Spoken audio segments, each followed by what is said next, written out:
He's an 8-time Louisiana Association of Broadcasters Award winner. And he snapped a ball through his legs. Wait, why does your name get to go first? Shut up. This is Scone T. Because they made us.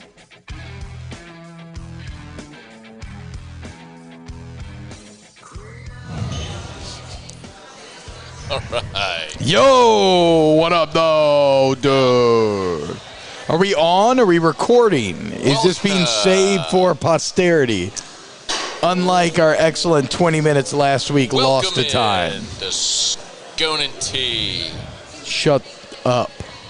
I'm Scone. He's T. Thanks for being here at Oliver Twist. Welcome into Scone T, everybody. I'm T. He's Scone. We're here at Oliver Twist. Perkins Road, Baton Rouge. And on the interwebs for all those watching on YouTube and Facebook or listening via the podcast. We appreciate each and every one of you for being here. Busy week. Tigers are natty champs. I like this from Bojack. Shut up. I like this from Bojack's. Like me to shut up? Yeah. Just real quick. Not like an aggressive shut up. Just like real quick. Just be quiet for a second.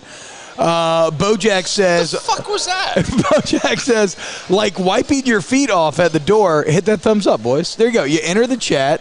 You don't step into a house with muddy feet. Okay, clean them off by pressing thumbs up. There you go. I like that. Okay, sorry. Continue. What were you saying? I don't know. National champs, baby. LSU, the ladies are the natty champs. Unbelievable.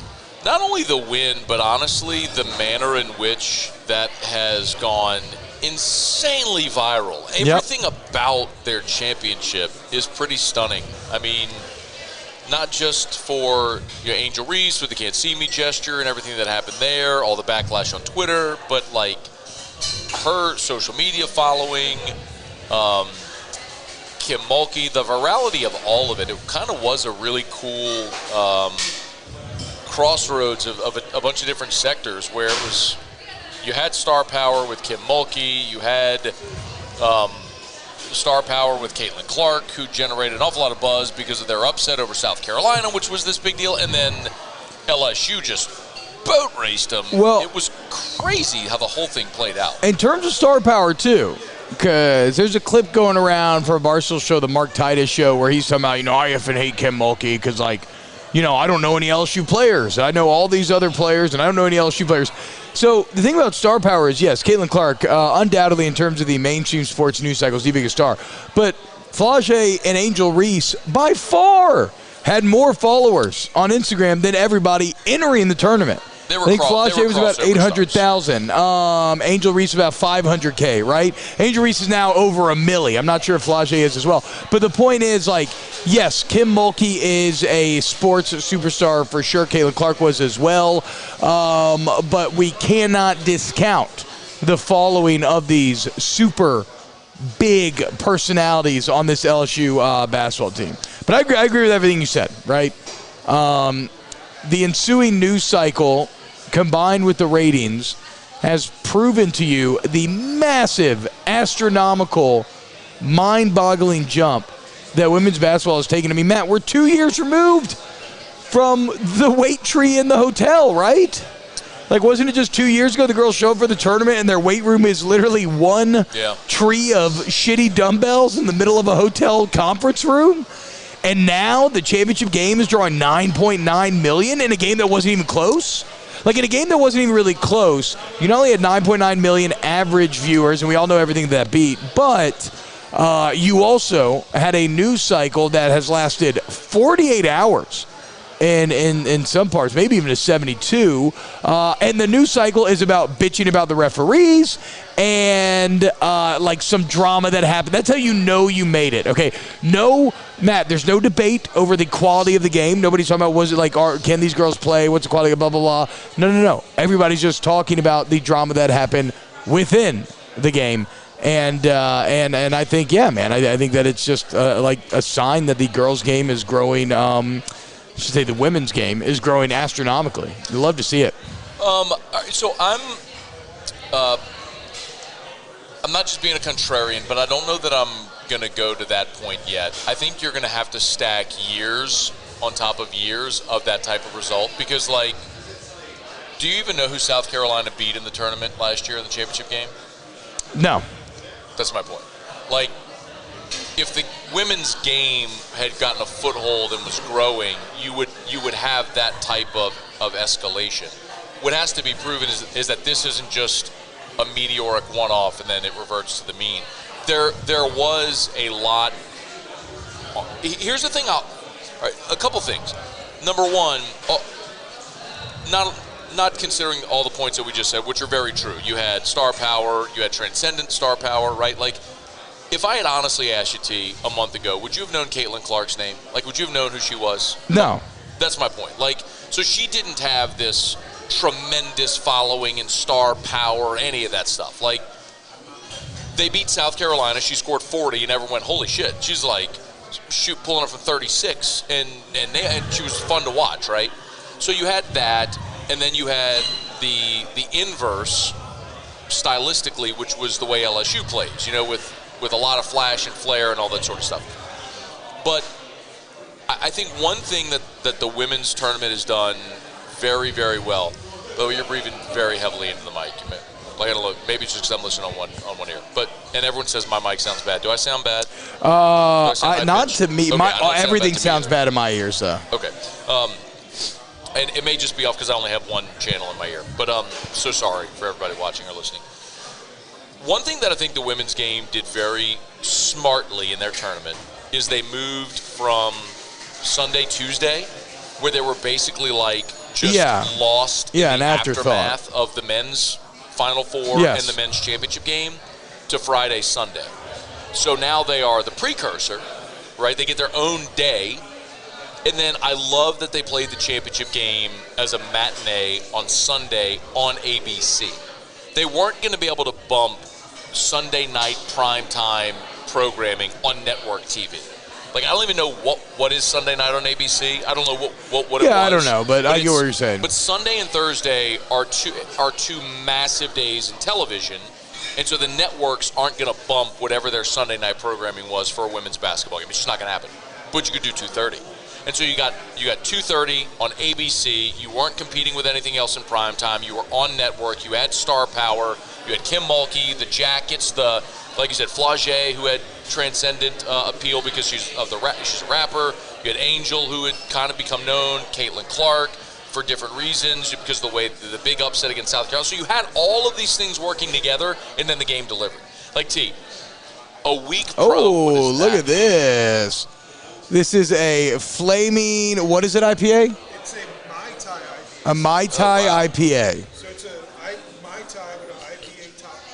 This isn't a Chat GPT drink as well, is it? Okay. I love it. A flaming and a veggie quesadilla. Let's go, dude. With scrimps. I'm get into that Nulu as well. I'm excited very Catholic about this. friendly, very Lent friendly there. The break-even bottle, thank you. by the way, today is Nulu wheated. We talk about wheat often. When wheat is part of the mash bill, it's softer. It tends to be sweeter. The Wellers are wheated bourbons. So I like this is a straight wheat whiskey. So excited to get into this. And this is it's the Bourbon Festival barrel pick. So going to crack open this wax. Anyway, do you remember did you watch the Elite Eight game with LSU in Miami? It was out the corner of my eye. I was doing the Dreams Come True live auction, and they had it on the TVs. I was out of town, but I was watching it where I was, and it was a terrible basketball game. Yeah. Like, it was just stylistically not a pleasing watch. If that had been the championship game, you're not getting the same response. But because you had 102 to 85, you had offense, and you had tempo, and you had pace, and you had, like, all of that was very, very all of the circumstances led to that moment being huge. I want to see if they can carry it into next season, which they haven't shown that they can do. Well, but everything you're saying, I mean, you're really comparing apples to oranges, right? Because of the time slot change alone, right? I mean, that could be worth a couple of million alone, going from that Sunday, Tuesday, like you were talking about, to Thursday, Sunday, and we'll see. Maybe you don't hit 9.9, right? But if you're at 7, that's a massive improvement over where you were at kind of the previous 20 years. Also, I think that, look, in the age of content on demand, We are learning more and more that the only thing that people want to show up live for are sports. That's true. And some of the shadow winners in this new age have been women's sports. Like gymnastics draws way more people than a regular TV show you're going to make. Softball does good numbers. Women's basketball does pretty good numbers. Volleyball in some portions of the country does good numbers. And so, like, it's to me, it is a cycle that's going to continue to feed itself, right? Because if you can prove worth to advertisers, then more money is going to enter the ecosystem. More money eventually trickles down to higher quality. More parents pushing their daughters and like, oh, this is a viable option. My child cannot just go get a scholarship in college. They can actually make money in college now. Like, and so you're going to get a generational trickle down effect where I think in this, and to me, it all goes back to the fact that between a combination of social media and now that we're on this on-demand content age where live sports are the only thing that we care about seeing live, like the opportunity for young women to make money, become stars, be successful is multiple orders of magnitude greater than it has ever been at any other time in history, and it's only going to continue to grow from here on out. So I don't know if the actual ratings are going to grow next year over this, but I would guarantee they're still going to smash the last year's ratings. If you look back, all the years previous to this were right at about the championship. You're looking at like 4 million, 3.6, 3.5, 3.8, 2.9. Like, I feel very confident in saying you're at least going to be in that 7 to 8 range and potentially pushing even higher depending on the mix of how it all breaks down. I think I don't know that you're going to get that high again unless, and here's the very positive thing that women's college basketball has going for it. Angel Reese has 2 more years. Some people think that you're only being picked up on my mic. Moose, do you have headphones? Moose, do you have headphones? See how we sound. We're getting a lot of complaints about Matt's mic. Is Matt's mic on? Yeah? Pull up the stream on your phone and just see how it sounds. Okay, it sounds fine in my headphones. It sounds, yeah, it doesn't sound bad to me, but these headphones don't sound good at all, actually. Okay, so go on, though. Sorry. You said you don't think it's going to touch these numbers again unless... What? No, with those... Look, I think what we're seeing right now, and I didn't see the numbers from the men's championship on Monday night. It was a record low, but it was like 14 million. Okay, so we're not going to look and say, well, men's college basketball is in the tank and it's struggling. Look at who was in the championship. Look at who it was a year ago with Duke, Kansas, North Carolina, and Villanova. You had a star-studded, and you had a championship game that had Kansas, North Carolina. I mean, let me... Yeah, but the women are not going to go to a record low.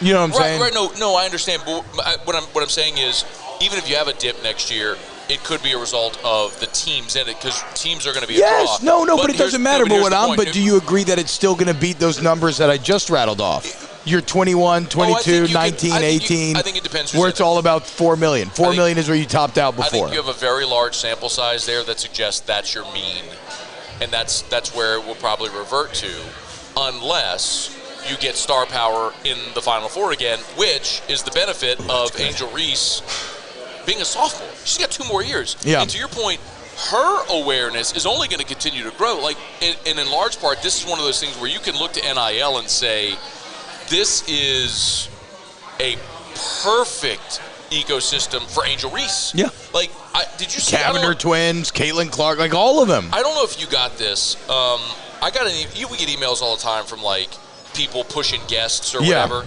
I got one earlier today. I want to read this to you. Hang on. It was this is someone from Cameo. I used to do Cameo some.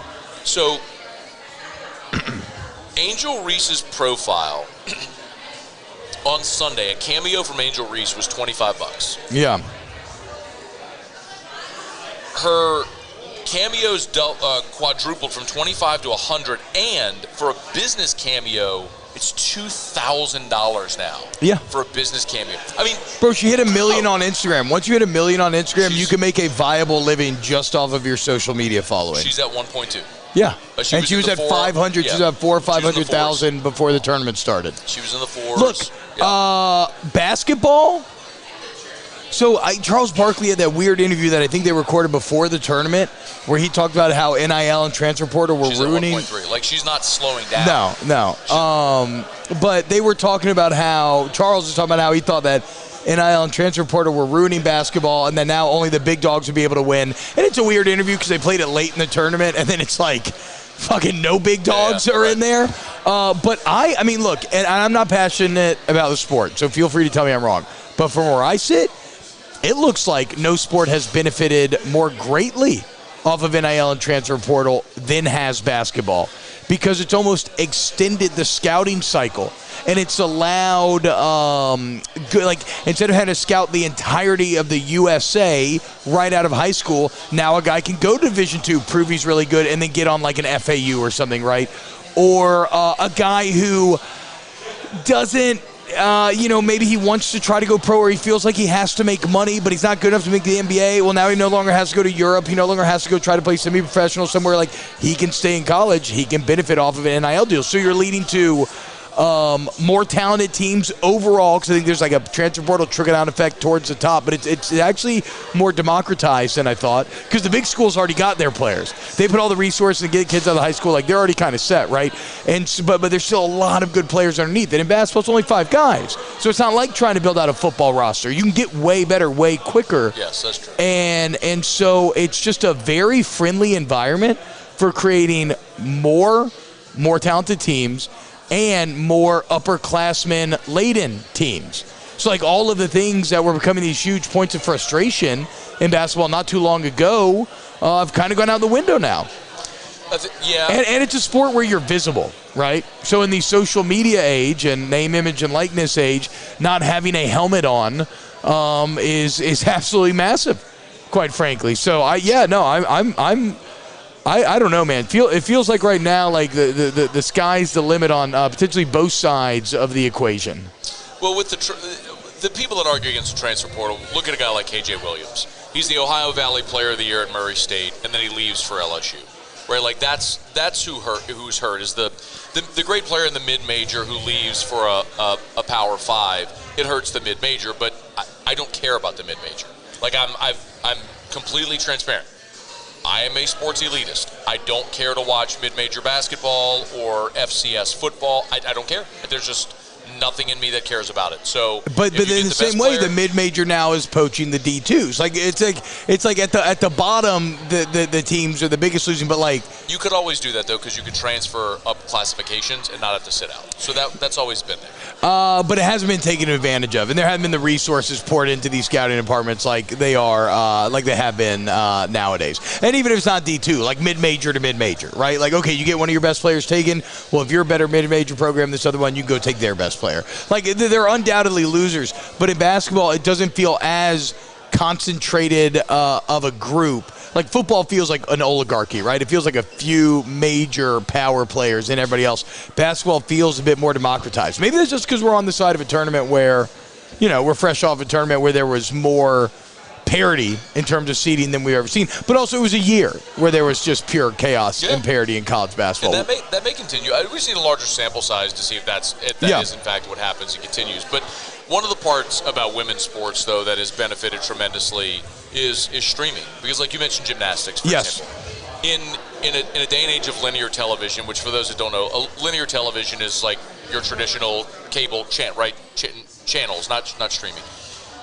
When you had a limited number of outlets and a very high production cost, nobody was going to put every gymnastics meet on TV. Yes. Now, with streaming, you can stream everything. You stream volleyball and gymnastics. And one of the things that when the SEC network launched, I don't know if many people know this, but one of the mandates with the SEC at the time was every SEC school had to make a one-time CapEx investment into building out a full-on video production studio. Yeah. So that way, if ESPN wanted to broadcast something, they didn't have to send a SAT truck every time to broadcast it. You have your own in-house broadcast studio. So, like, LSU has one, so whenever they broadcast from the box or from the PMAC or the sand volleyball or any of it, it's all done right there. Yeah. And they can send a feed to Bristol or whoever that's going to distribute it however they do. So Like that has benefited all of the non-revenue sports and a lot of the women's sports, quite honestly, because they can all get distribution now. And they can change into potentially, like in the longest term evolution of this thing, revenue sports. Maybe not massive, right? But no longer will you be just operating deeply in the red because you're not getting anything back. Like advertisers will pay. If you can get 500,000 people to watch your thing, advertisers will pay for that, okay? If you can get 200,000, like compared to some random show that they could have on at the same time, or would maybe cost them more in licensing, like I'm feeling obviously like everybody think bullish about live sports in general in that space, and you make a very good point because you're right. I should have. To me, streaming just is TV now. So Yes. but I still have to remind myself that it is a bit different, right? But yeah, the ability to stream every single thing has been massive because then you can consistently. Because also, if you want to get into a sport, you want to know narratives, characters, stakes, what's on the line. If you've been following throughout the season, who's good, who's not, and the ability to constantly watch it. I mean, I've talked about it a lot. Growing up in Georgia, I know there were always ways to watch the LSU baseball games here locally, but growing up in Georgia, there were not. Yeah, and now, no matter where I'm at, what I'm doing, I can turn on the LSU baseball game anywhere on my phone, like anywhere. Like I watched Tanks hit the 3-run bomb and then the grand slam against Arkansas. I was at a Mexican restaurant in Monroe with it propped up on the on the booth, and me and Willie B start like going crazy in the middle of this Mexican restaurant. Everybody's looking at us like, what the hell is what are they doing? It is LSU baseball is kind of crazy because, and by the way, so I love this conversation. I could talk business of sports all day and night. I just never really know how much. Yeah, but Scone T's good really for that, no, though. I get it. But I mean, I can go as deep a dive into this convo as you want, and I know a lot about it. But the thing about LSU baseball, which you're right, is, and sometimes you don't know what you don't know. Meaning, like as you're an LSU baseball fan in the 90s and 2000s, the television distribution was a complete anomaly. Like, you had Ronnie Rance, who had Jumbo Sports Network, who would go a barter with a local cable channel. He would produce the game and sell it himself and buy the airtime. I mean, that's and so we had Jumbo Sports, and that was it. I mean, so we got to watch LSU. God, it sounds like a games. Cash cow. That's genius by Ronnie. We got to watch LSU midweek games or weekend games. Who was on the call? A lot of times it was Lynn. Okay. And sometimes Ronnie would be on the call and producing the game. Like, Ronnie would disappear for 3 innings because there's a problem with the truck or this or that. Like, yeah, dude, like, for real. So, but we got totally spoiled. And so whenever the year ESPN broadcasted every regional game, but it was streaming, it caused a shit fit here because this was maybe 2014 or 2015. Yeah, nobody could figure out how to get the game. Not everybody had OTT at the time. Yeah. And so when the LSU regional, I think it was, if I'm not mistaken, I think it was when they played Lehigh. And it rained like in the first inning. It's weird that I remember this, but I'm pretty sure that was the year. I think it was 2014. 14 or 15, I don't remember. But anyway, like, LSU fans had just become so spoiled because they had what? No, I'm listening. No, because they had TV distribution forever, and then literally every other baseball fan base, it was amazing because now they had a way to watch their team. Yeah. And LSU fans like, well, what the fuck? What happened to my Jumbo Sports? What happened to my CST games? What happened? But look at what happened in the SEC in the ensuing years. Exactly. So it's been a giant net win. Yeah. It was hard to see because LSU fans had to transition a bit. And it allowed everybody else to catch up with you. I mean, it's one of the reasons why the gap was closed, right? Because if you can watch something and get emotional about something, and emotional buy-in becomes economic buy-in, which, again, raises quality, right? And so you see that with Tennessee, Mississippi State, Ole Miss, like whatever, Arkansas, like any of these SEC schools that over the past decade have really passed LSU up, right? Caught up and passed up LSU until now. It does time out with the creation of the SEC network. And it's fun. Like, Tennessee fans still probably want to watch their favorite school in the spring. They just never had a way to do it before. The one final thing about the business of sports convo. The thing that I will always explain, even if you're bored by the conversation, if you don't, like, the reason you should care, even if you don't get into the weeds and the nuance of the conversation, the reason it matters is because of exactly what T just said, which is it's all a revenue generator, and if you don't have money, you can't win. Because money is how you build facilities and pay coaches and have a gigantic recruiting budget and host these giant junior day weekends and fly your coach all over the place to go speak and meet recruits and, like, and put fucking first-class airplane pods in your goddamn locker room. Like, that's how it's money. Why do you get the money? Well, you give your grant of rights to the SEC, and they go build an SEC network, and then you get a check, a $60 million check every year. I mean, that's how you do it. To me, too, if we're just projecting forward, SEC baseball, I know I said basketball may be the biggest winner in the portal and NIL age, but SEC baseball is poised to just become, in my opinion, as powerful of a single conference as we have probably ever seen in any sport. And it's because there's a few distinct advantages, right, in the sport. And start with this, Matt. In baseball, what? You get 11.7 scholarships, right? Yeah. So already you have players. The allure of money is going to be that much stronger. And all of a sudden, if you're an SEC baseball team, because everybody gives a damn about it and people are willing to pay in business, are willing to advertise with these players, if you can guarantee essentially a scholarship for every single player in your team, well, you immediately have a leg up on everybody. And if somebody's already committed to another school and they ended up doing really good their first year, well, guess what? They can come over here now. They can play. Tommy Tank's balls at NC State. Okay, great. He wants to come play in the minor leagues, the AAA of college, the SEC. And I only see that continuing because I don't see enough consistent buy-in in the other conferences. Big Ten seems to have a weather problem with baseball. Not to say there can't be good teams, but I'm talking about across the board. Yeah. Big Ten seems to have a weather problem.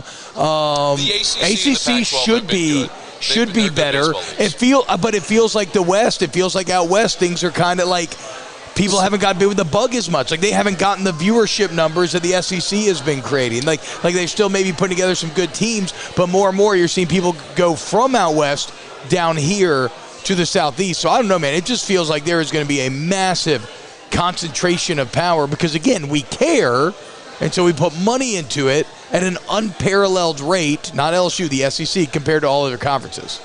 The one thing about, and this has always been true about baseball in the West, is you have such a concentration of baseball talent in the state of California, and obviously you're drawing from Latin America as well, a lot of Latino players. Yep. And so the Pac-12, whatever the fuck the Pac becomes, like that conference, like they're always going to have good players. Stylistically, they play a different brand, but they don't have the mass, because a lot of those campuses are in large population areas. It's like people in Los Angeles don't care about UCLA baseball or USC baseball, but they have a talent pool to draw from, and they'll always do well. The ACC is interesting because you do have some great powers. Like Clemson has great tradition. Florida State has great tradition.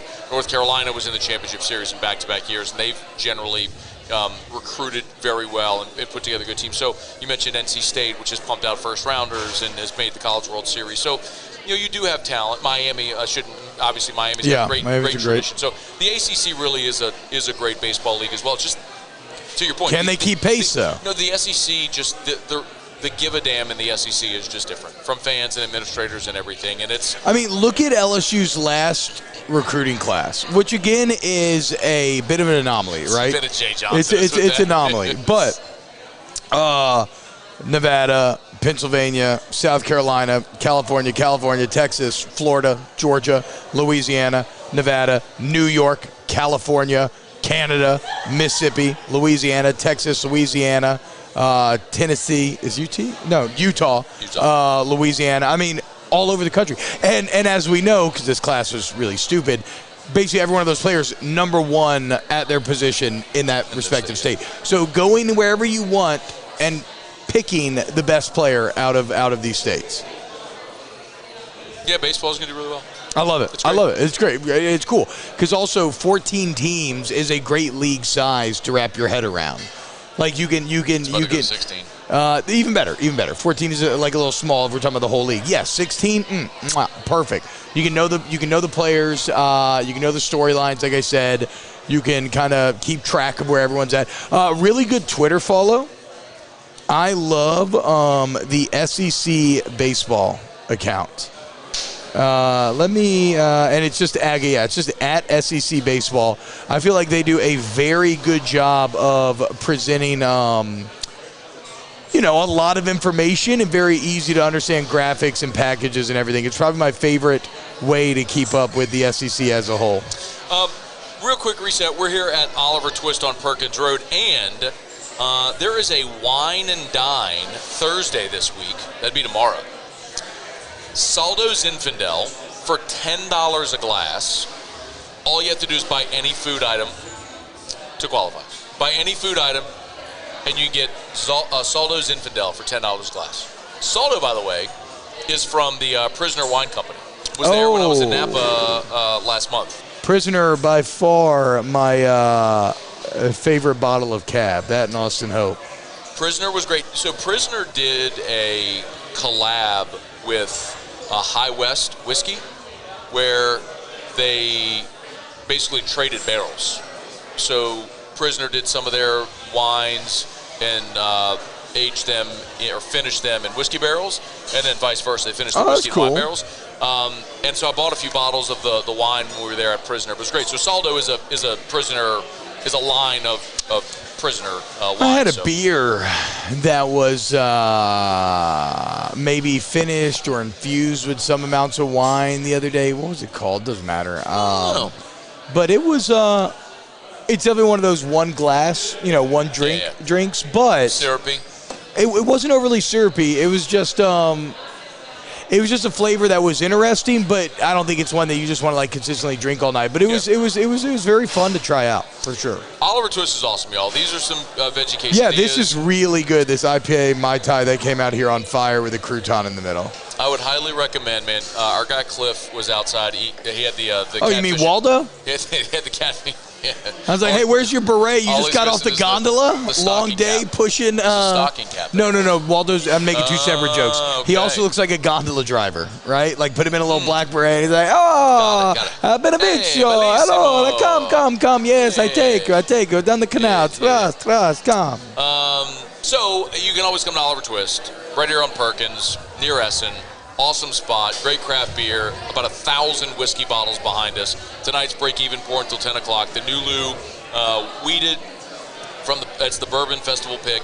It's fantastic. It's about 90 proof as it opens up. Continues to be just it's really good. So, it is really and the food menu here is awesome. So Cliff had catfish and chafalaya. I had a new spinach and quinoa salad. Had some grilled chicken on top of it. My guys back here had some steak quesadillas. So many great options here at Oliver Twist. Really great for lunch or dinner any night of the week. Great spot.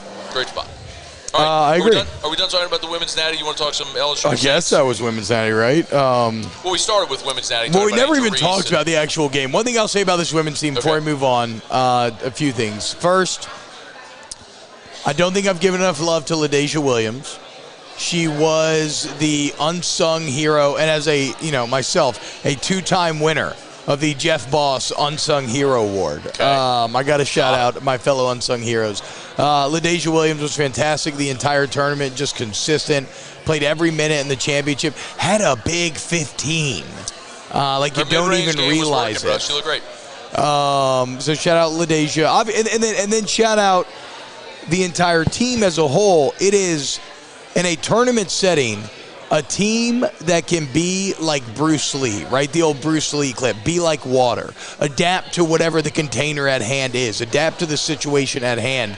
This team won 2 games in which they shot 30% from the field by playing great defense and banging on the boards and showing toughness. And then what they do in the championship, they set the fucking record for most points ever scored. That is an adaptable team. That's an amorphous blob. That's a team that can win in multiple different ways. I find that to be incredibly impressive from a coaching standpoint and from a roster construction standpoint.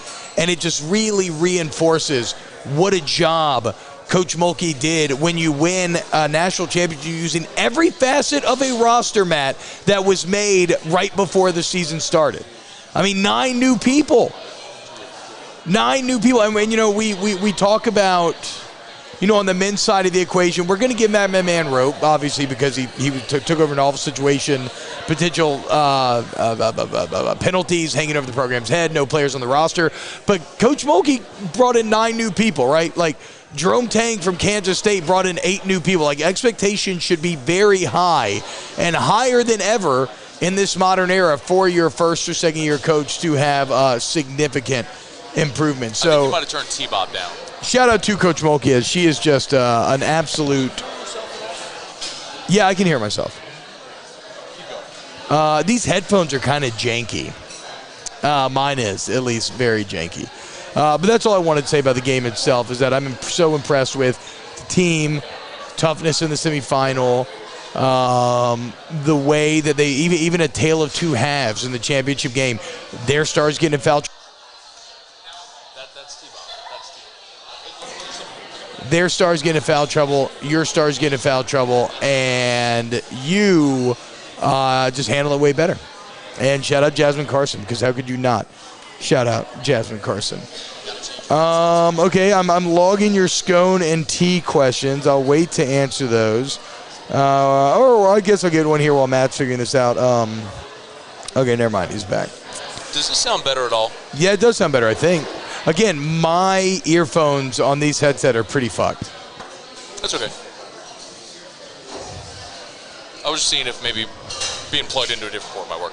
So a lot of people were saying I sounded tinny and was distant, so I apologize for that. I'll try to speak up and maybe that helps. I'm logging your Ask Scone and T questions for the end. I just started, so if you put one in before, I may not get it, but if you put one in now, I will. Couple other things. Last week when we were here, we were talking about Foster Morrow, so we had just learned about his diagnosis. And interestingly, did you see today he went back for his physical to finish the physical? Oh, no. So he went back to the Saints to finish the physical, and Kat Terrell pointed out that the timeline, the optimistic timeline for Foster would put him back sometime around week 5 or 6. Wow. And this man's going to come back from fucking cancer. If you go on the non-football injury list, you're eligible to return after week 5. Oh, okay. I thought it was whenever. It's after week 5. So, like, the timeline would actually match up. And if the Saints sign him and he's on the non-football injury list, he doesn't count against your 53-man roster. He doesn't take a roster spot. So, conceivably, they could sign him, put him on the non-football injury list, and essentially stash him until he's healthy enough to come back and then play. Which, by the way, shout out to Foster for even, like, considering that, right? Like, to come back and go through your physical and to even attempt that approach is wild. And to the Saints, if they pull that off, I think it'd be really cool. Man, this man's about to come back from cancer before Zion comes back from a hamstring. Ooh. Unfucking believable. I think... All right, do you think we see Zion this year? No. Okay. You want to bet? No, because I hope we do. I'm just choosing not to get my hopes up. So every now and again we get little tidbits here or there, right? I think we will see Zion either Friday against the Knicks. Oh, nice. Or fuck yes, dude. Or in the regular season finale in Minnesota. Okay, well, like a little 10, 15 minutes or something? I think we are going to see him in one of those 2 games. All right, cool. I'll be hyped. Things can always change, but while back, we were talking about, LSU basketball and Matt McMahon, and one of the things that we talked about, I think they should recruit Louisiana kids who left, went elsewhere, and came back, right? Well, had a pretty good insight that was going to happen. So Jordan Wright from Vanderbilt committed to LSU today. Yeah. And there's another Louisiana kid in the portal who I think is going to commit tomorrow. Sometimes you tell the story without telling the story. I think that's what's going on with Zion too. I think he's going to play. I really do. Oh yeah, I would love it. I think he's going to play in one of these 2 games. That'd be dope. So that would also be surprising because Shams was just tweeting, yesterday about how there's no timetable for a return. So they're playing it close to the vest, if not even Shams can ferret it out. So Zion we're going to get an update tomorrow from the Pelicans. Yeah. That's what I'm saying. So I thought Shams had just classically, preempted that update. We'll see. But they're going to give an update tomorrow. I think he either plays Friday or he practices Saturday and then plays on Sunday. I love it. I would love nothing more. I could be wrong. Well, actually, is that game going on right now? Did that already start? What's the score right now? It is Memphis is up 43-34 with 9:25 to go in the first half. God damn it. And I don't know if Ja is playing in the game or not, actually. If Ja's not playing, we got to win this shit. I know Memphis has been Kennard. good without Ja, but Ja's not playing, bro. Whatever. It's second quarter. It's 9 points. It's not a big deal. I know. It's not a big deal. Fuck it. But Let's it's not go. what you'd like to see.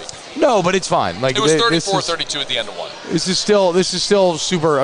It's whatever. It's one run. It's not a big deal. Yeah, at all. 9-2 start of the second spring. Yeah. Let's fucking go, boys. Let's fucking go, boys. Anyway. It's also Mandalorian Day. Very excited to watch that when I get home. Questions in. Matt. Yes. I have a question. Okay. Are the baseballs juiced? Yes. Yeah. Ben McDonald keeps talking about it.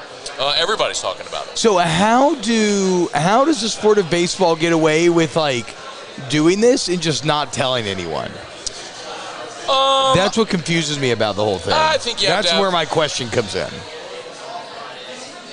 Because doesn't the MLB do the same thing? Like they make little secret minor changes and they don't tell you, and then you just have to figure it out after the fact. And the pitchers are like, I fucking felt these balls, dude. Something's different here. I think there's two ways primarily that you would alter baseball. One is you could lower the seams, which that would be, thank you, sir, that would be totally recognizable to a pitcher, right? If you're used to putting your hand on the seam of a ball, yeah, and if the seam is lowered, so obviously I'm not a science guy, but lower seam, lower wind resistance, ball goes farther. Yes, you don't have the drag, is what they say, yes. Right? So, and college baseball, by the way, did acknowledge lowering the seams on the ball several years back. So that was a known thing. That was after the UCLA year, right? Yes, where they won it hitting 206. It was several years at the new park in Omaha where there was no offense, there was no homers, and everyone's like, "What the fuck are we watching?" And then chicks dig the long ball, the other baby. thing is you can more tightly wind the baseball. So more tightly wound the baseball is, the more pop. Yeah, off the bat, exit speed, and all that sort of shit. So. Yes, they could absolutely be doing that to the baseballs. The baseballs might be more tightly wound. No, I know, but again, how do they just do this without telling anybody? Is that not is that not crazy to anybody else? Am I the asshole? Actually, maybe I am the asshole because it probably goes on more than you realize. Because remember, Coach Mulkey was talking about this when they were shooting 30%. She straight up said, "Look, the ball was overinflated. Yeah. The ball was there's a reason why both teams shot 35%. The ball was too fucking inflated. Our guards are dribbling and the ball's just popping out of their hands." Do you remember? So when all the Deflategate shit was happening with Tom Brady, Drew Brees went on one of the late night shows. I don't know if it was Letterman or whoever. Probably Fallon. Whoever it was. I don't think Fallon. Who was Drew tight with? Who was Drew tight with in late night? I think it was Leno. Was he on Ellen? He used to love Ellen. It wasn't Ellen. It was one of the late night shows.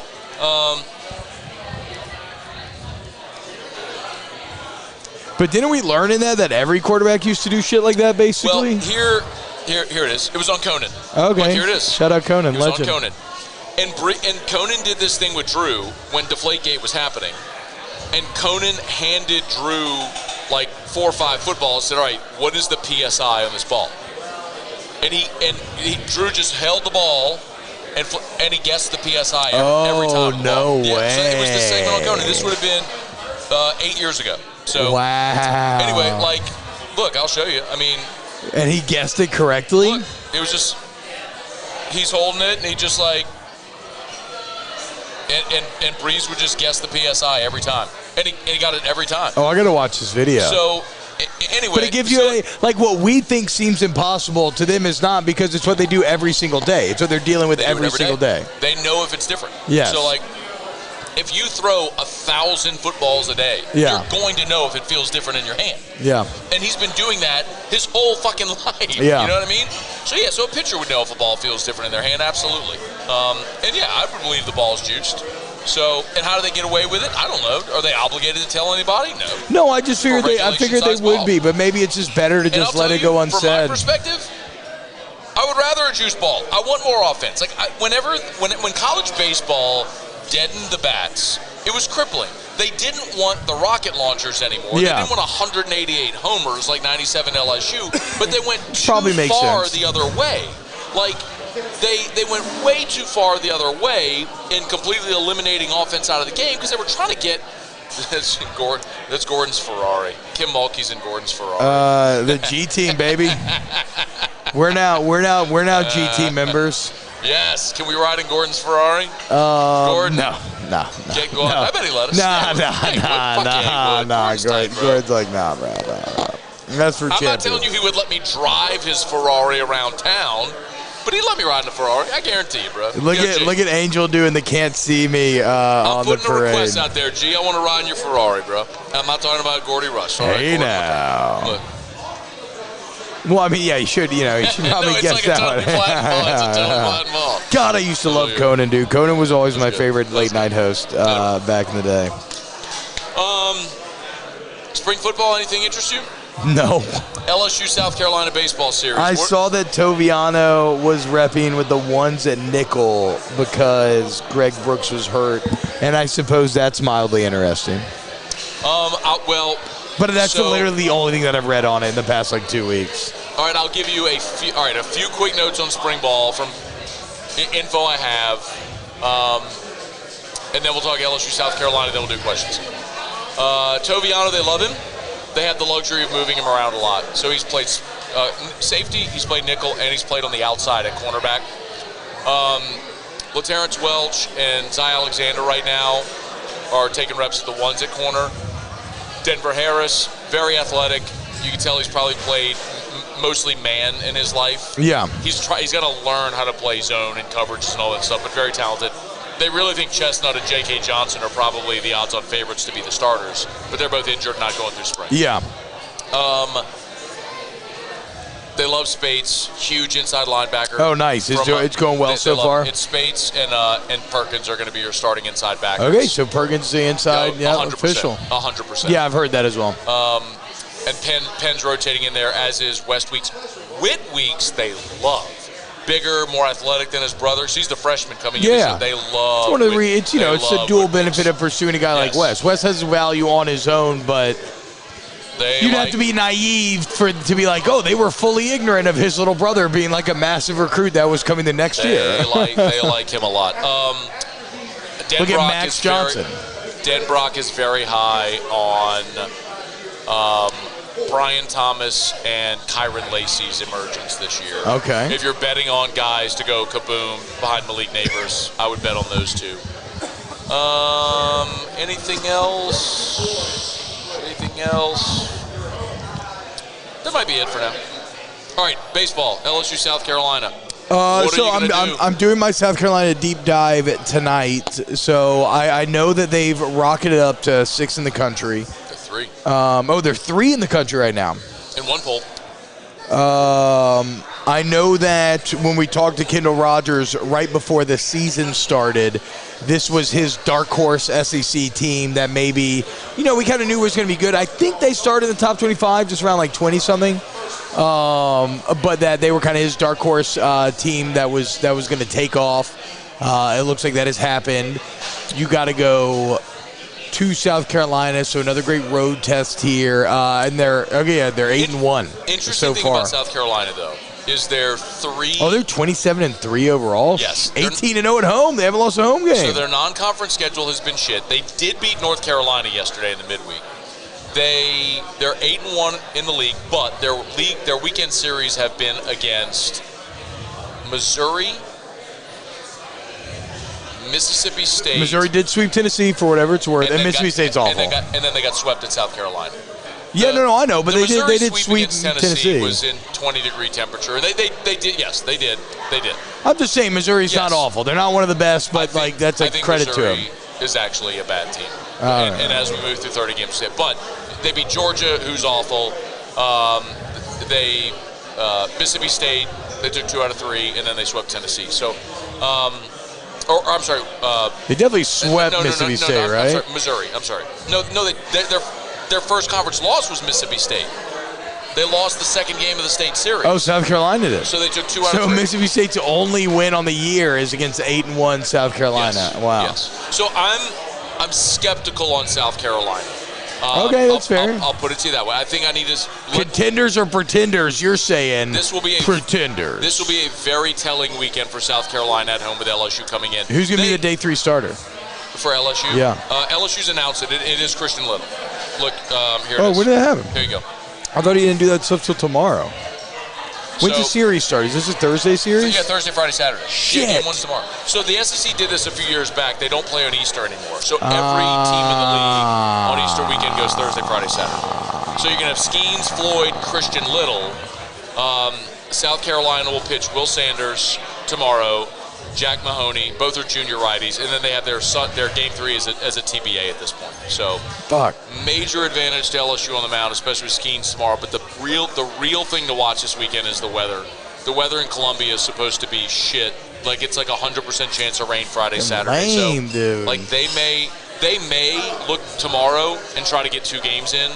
And remember, the SEC has the rule now where you have 3 days to play 3 games. That's it. Even if it starts on Thursday, you cannot move the series into Sunday. You have 3 days to play 3. So if they don't get them all in by the end of Saturday, they don't play the whole weekend. So that's something worth watching. Okay. Damn, man. I hope Jay can still come on in the morning. I got to text him right now. Fuck. If they end up playing 2 tomorrow, which they might, and that might be the thing they have to do, T. Like tomorrow, Thursday, it depends on when you're listening or watching this. God, it'd be a fun Thursday with us not having work Friday. That'd be pretty badass. You're welcome. I know. Okay, chill out. Let's not fucking victory lap too much. I am happy though. Thank you. Good job. I fucking gave you a day off, bitch. No. See, no. Because you also gave yourself a day off. So do not act like this is not. Motherfucker, let me ask you a question. Fully altruistic or benevolent here. How many times have you had Good Friday off? Yeah, no, I don't think Never. I You're welcome, bitch. Oh, wow. What the fuck? See, this how the fuck am I supposed to give you credit when you take it like this? Like this makes me obviously. You're being dismissive. This makes me want to be even more dismissive. What the fuck? No, Why can't you? Yeah, bro. Thanks.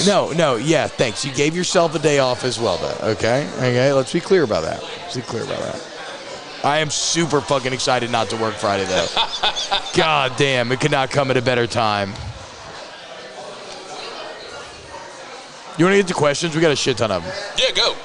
All right. Ask Scone and T's. Also, I did want to say this. We talked all that streaming. Shout out Cajunomics. All roads have led us here. Bro, I didn't even know that was a thing. I love Well, let's not talk about it too much, but I love Cajunomics. No. Look, I mean, I get it when you're just talking about, like, gaming and stuff like that. I didn't know them talking about gaming was a thing until, like, I was flying home from Napa. Yeah, big Call of Duty streams. I mean, and I was awesome. oh.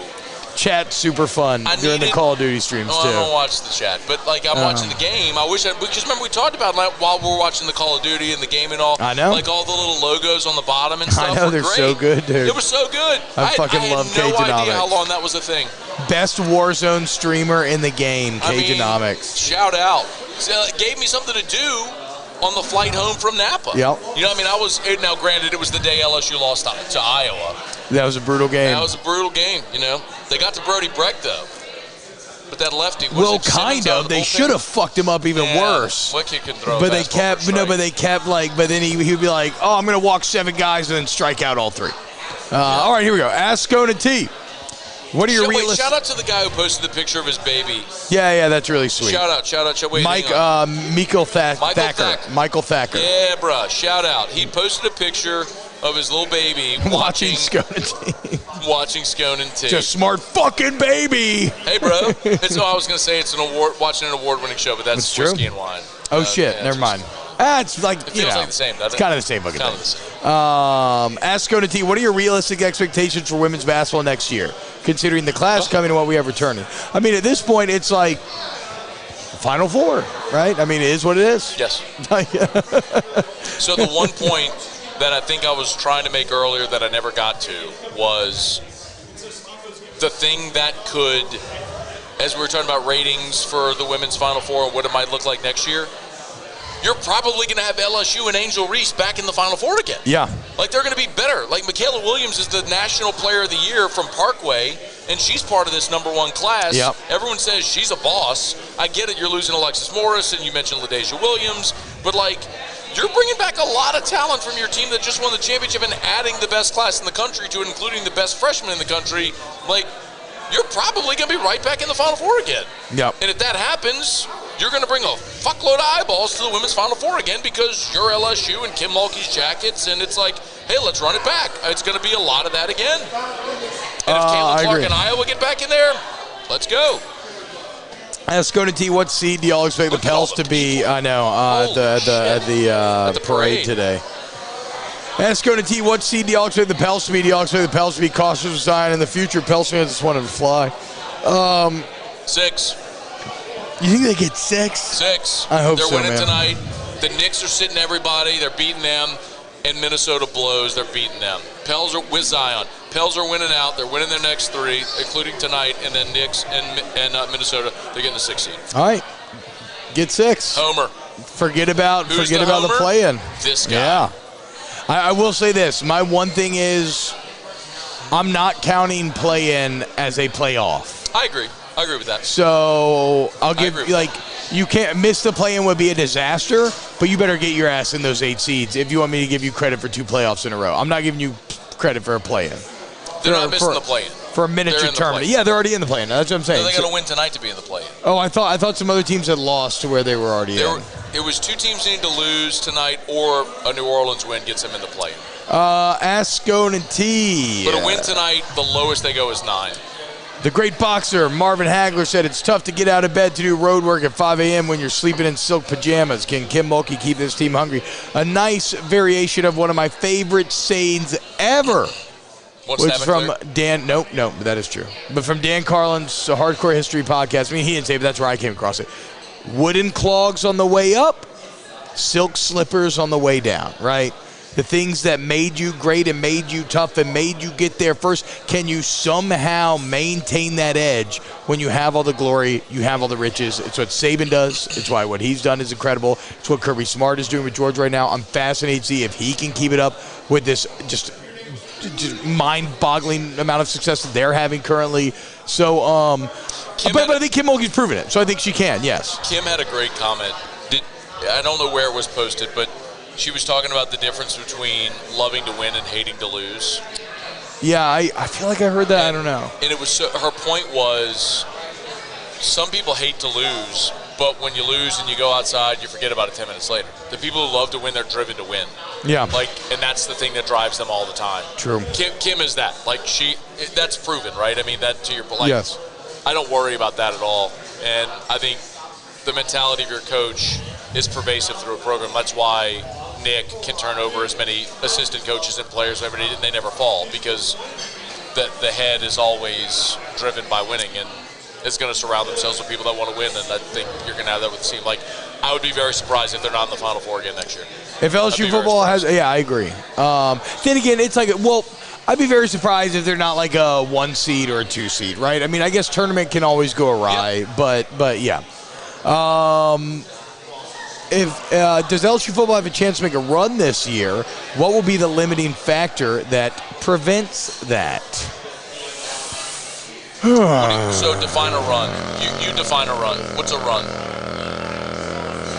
I want to know what limits LSU from being able to beat Georgia in an SEC championship, because I don't feel like they're there.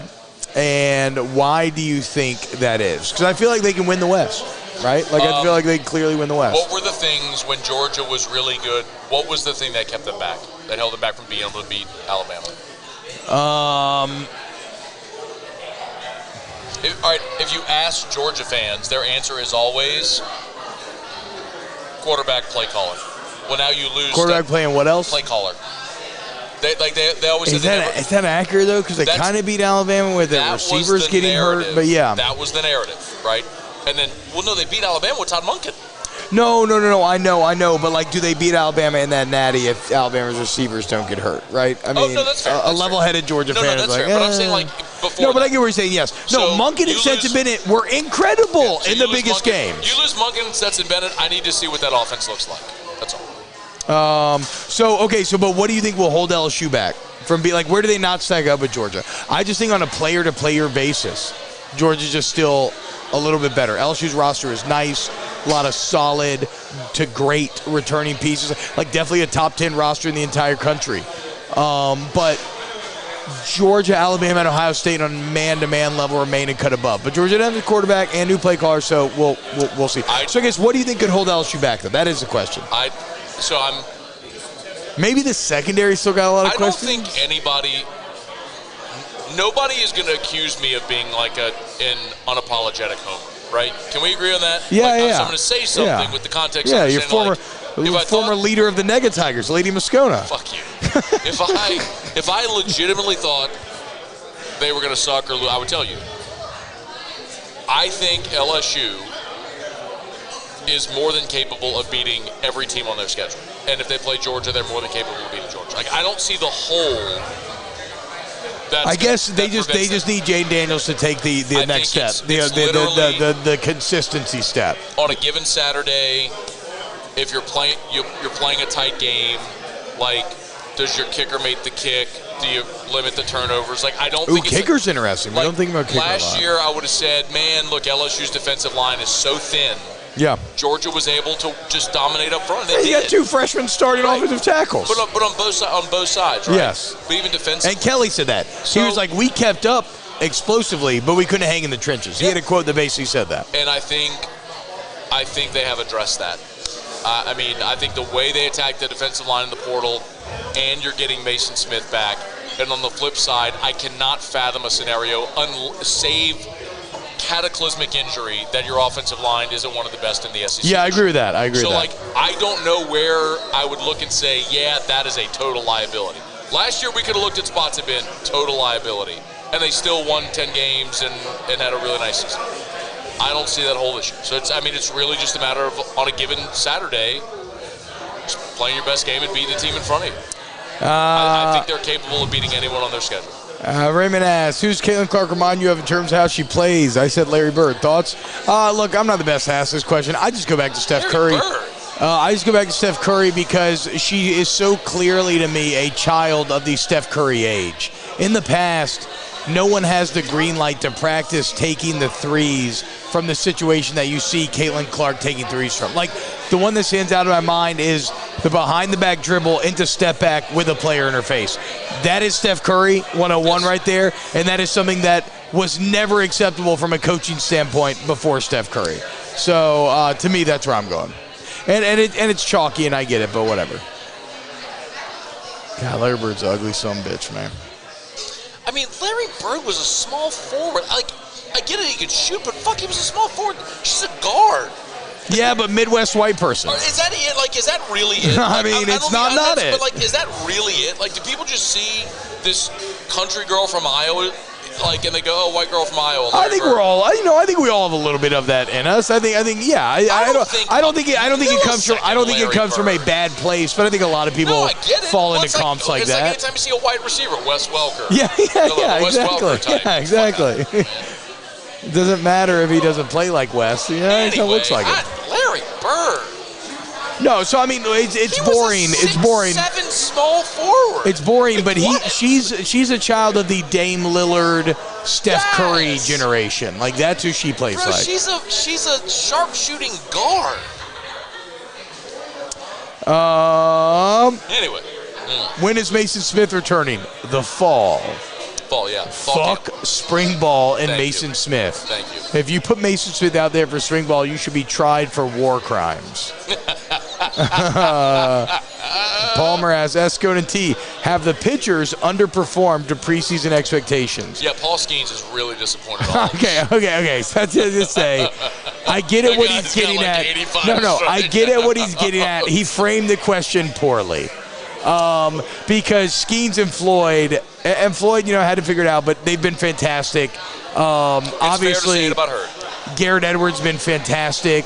Ackenhausen has been fantastic. Even though last time didn't he only come in for one hitter? It's the hamstring. We talked about it last week. Yeah, but he came in. But he came in this last week. And he left mid-count with the hamstring injury. Oh, I thought he left just because. No, he left mid-count. It was a 3-2 count. They put Edwards in. He had to throw a strike. His bases were loaded. He threw a fucking meatball, and he crushed it. Fuck, how did I miss that? I guess I missed. Maybe I missed that. Drinking. It's okay. Might have missed that at bat. Yeah. Anyway, I thought he just got like one batter, and then like he gave up the meatball, and they took him out. He pitched really well. Okay. No, he pitched really well. So the staff has been. You just now. The only thing is, you thought for sure we I always paired the line that you would for sure be able to get a really good day 3 starter that was going to be significantly better than what the other team brought to bear, and that is not borne out to be true. Jay said it after Sunday when Thatcher Hurd didn't get recording out. Third, right? He said it before the season. He said, whatever we're going to be, Thatcher Hurd has got to pitch and win significant games for us. He said that. Jay has said that multiple times. He said it again? He said it Sunday after they lost. And he's like, so we got to get him back out there. So he said he's going to pitch on Tuesday, and he did. He pitched last night. And didn't go great. And he sucked again. His problem is, and I was talking about this with Muse earlier today, I don't know this, and I need to ask, and I'm just going to spitball it and say it. I think he's still feeling the effects of his injury a year ago.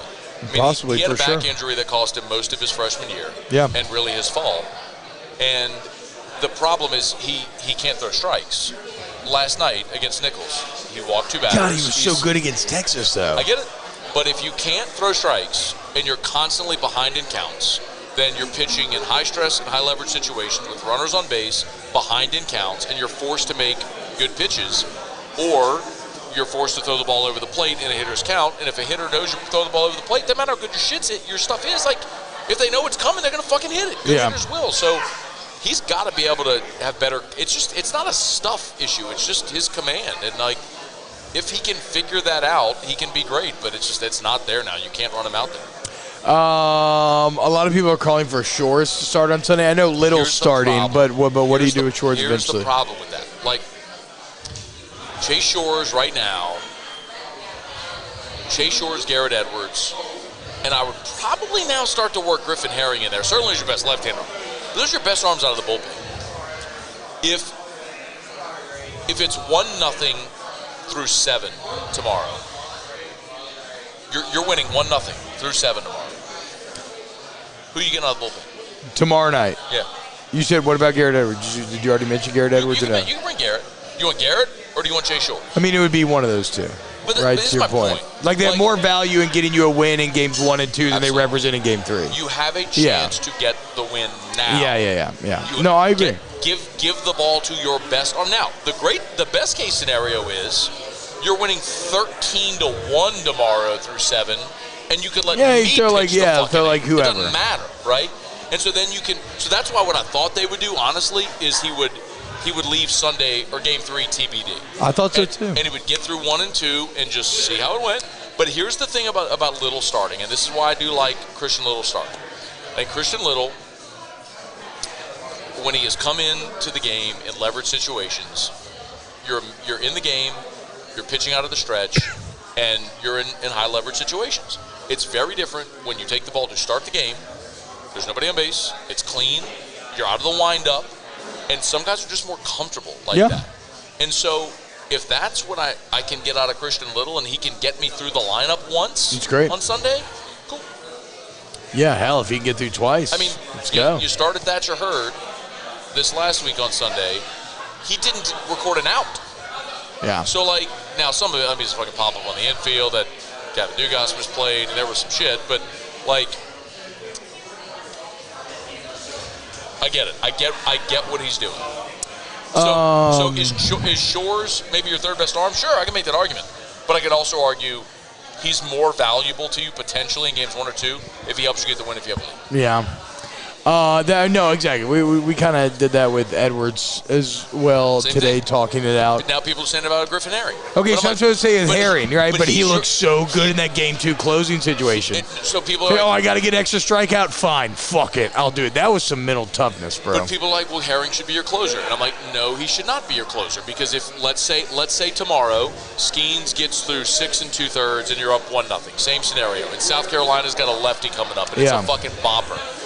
And I need a lefty-on-lefty matchup that can go get me this out and preserve my lead. So what is Riley Cooper's role now with the rise of Ackenhausen and Herring? Ackenhausen is hurt. I know, but a healthy Ackenhausen. Herring's your best left-handed arm. Wow. Cooper at this point is just an innings eater. Like, he's not performed well. I mean, he really hasn't. He just isn't. I mean, I get it. Jay brought him here from Arizona, and he's pitched some good innings for you. But the reality is, like, if you look at it objectively, he's just an arm. He's a upper 80s, lower 90s. He's just a left-handed arm. You know, there's nothing spectacular that he does. He'll go battle. But he used to be good at saving bad situations. He was that for Jay Johnson at Arizona, and he was that for us last year. Like, he was better than he was this year. I guess it's just baseball's weird. Context matters, and sometimes they see you more and they get a scouting report on you. There's a lot of things that can change. Yeah. And it's early in the season. I'm not saying he won't pitch a meaningful inning for this team this year. He will. Oh, the bad body god has a hero moment left in him. Make no mistake, dude. It's just, for sure, it's been a disappointing start for him thus far. But the thing kind of is, bummed we're halfway through the baseball season already. Long way to go, though. End of June. Long way to go. Let's go. Let's go. 3 more months, bro. Going to the end of June in Omaha. Yay. All right, what else you got? That's it. That's it. Okay, cool. Shout out Oliver Twist. Love coming here. Shout out Wiggins. Thank you, Wiggins. Shout out Matt Wiggins. And Josh Duke. And Josh. And Carly. And everybody else here at Oliver Twist. We love coming here every Wednesday. I know. I should give the bartenders better name shout-outs because they're fucking awesome, and they make me amazing drinks every single week. All right, Cliff. Hey, sail home safe. we talked about where's Waldo. Right. He got you, bro. Love you, bud.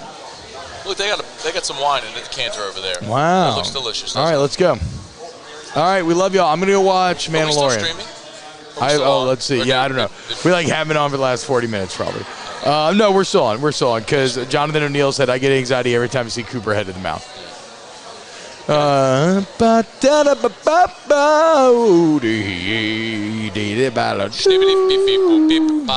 Lejeune says 100. Around the bush. He just says we all know Little has a crazy leg kick and can't pitch out of the stretch. Let's bring scatting back. Not scat play, but scatting. Skip it up.